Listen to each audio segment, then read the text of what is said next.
Chapter 27. Now when it was morning, all the chief priests and those in authority took thought together with the purpose of putting Jesus to death. And they put cords on him and took him away, and gave him up to Pilate, the ruler. Then Judas, who was false to him, seeing that he was to be put to death, in his regret took back the 30 bits of silver to the chief priests and those in authority, saying, I have done wrong in giving into your hands an upright man. But they said, What is that to us? It is your business. And he put down the silver in the temple and went out, and put himself to death by hanging. And the chief priests took the silver and said, It is not right to put it in the temple store, for it is the price of blood. And they made a decision to get with the silver the potter's field, as a place for the dead of other countries. For this cause that field was named, the field of blood, to this day. Then came true that which was said by Jeremiah the prophet, and they took the 30 bits of silver, the price of him who was valued by the children of Israel, and they gave them for the potter's field, as I had word from the Lord. And Jesus was before the ruler, who put a question to him, Are you the king of the Jews? And Jesus said to him, You say so. But when the chief priests and those in authority made statements against him, he gave no answer. Then says Pilate to him, Do you give no attention to what their witnesses say against you?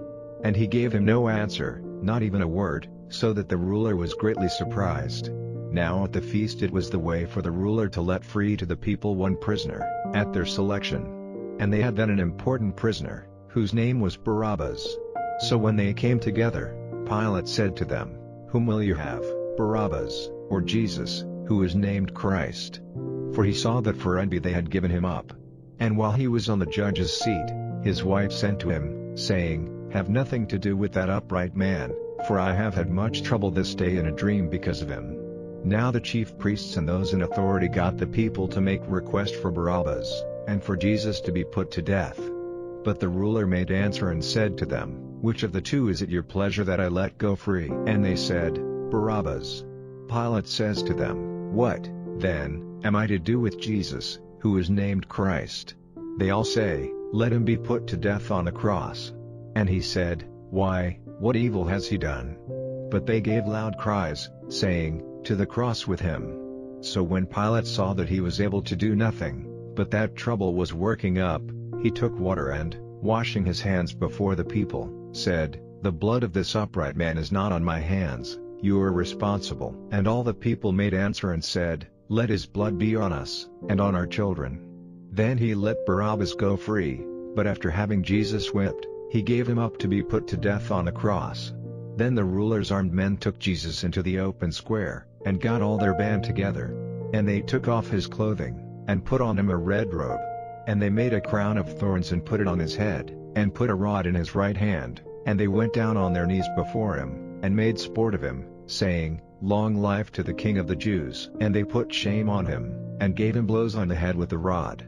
And when they had made sport of him, they took the robe off him, and put his clothing on him, and took him away to put him on the cross. And while they were coming out, they saw a man of Cyrene, Simon by name, and they made him go with them, so that he might take up his cross. And when they came to the place named Golgotha, that is to say, Dead Man's Head, they gave him wine mixed with bitter drink, and after tasting it, he took no more. And when they had put him on the cross, they made division of his clothing among them by the decision of chance. And they were seated there watching him. And they put up over his head the statement of his crime in writing, This is Jesus the King of the Jews. Then 2 thieves were put on crosses with him, one on the right and one on the left. And those who went by said bitter words to him, shaking their heads and saying, You who would give the temple to destruction and put it up again in 3 days, get yourself free. If you are the Son of God, come down from the cross. In the same way, the chief priests, making sport of him, with the scribes and those in authority, said, A savior of others, he has no salvation for himself.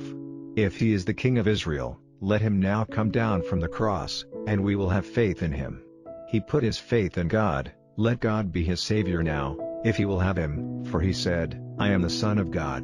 And the thieves who were on the crosses said evil words to him. Now from the 6th hour it was dark over all the land till the 9th hour. And about the 9th hour Jesus gave a loud cry, saying, Eli, Eli, lama sabachthani? That is, my God, why are you turned away from me? And some of those who were nearby, hearing it, said, "This man is crying to Elijah." And straightway one of them went quickly, and took a sponge, and made it full of bitter wine, and put it on a rod and gave him drink. And the rest said, "Let him be, let us see if Elijah will come to his help." And Jesus gave another loud cry, and gave up his spirit. And the curtain of the temple was parted in two from end to end, and there was an earth shock, and the rocks were broken, and the resting places of the dead came open, and the bodies of a number of sleeping saints came to life, and coming out of their resting places, after he had come again from the dead, they went into the holy town and were seen by a number of people. Now the captain and those who were with him watching Jesus, when they saw the earth shock and the things which were done, were in great fear and said, "Truly this was the Son of God." And a number of women were there, watching from a distance, who had come with Jesus from Galilee, waiting on his needs. Among whom was Mary Magdalene, and Mary, the mother of James and Joses, and the mother of the sons of Zebedee. And in the evening, there came a man of wealth from Arimathea, Joseph by name, who was a disciple of Jesus. This man went into Pilate, and made a request for the body of Jesus. Then Pilate gave orders for it to be given to him. And Joseph took the body, folding it in clean linen, and put it in the resting place which had been cut out of the rock for himself, and after rolling a great stone to the door of it he went away. And Mary Magdalene was there, and the other Mary, seated by the place of the dead. Now on the day after the getting ready of the Passover, the chief priests and Pharisees came together to Pilate, saying, "Sir, we have in mind how that false man said, while he was still living, 'After 3 days I will come again from the dead.' Give orders, then, that the place where his body is may be made safe till the 3rd day, for fear that his disciples come and take him away secretly and say to the people, 'He is come back from the dead,' and the last terror will be worse than the first." Pilate said to them, "You have watchmen, go and make it as safe as you are able." So they went, and made safe the place where his body was, putting a stamp on the stone, and the watchmen were with them.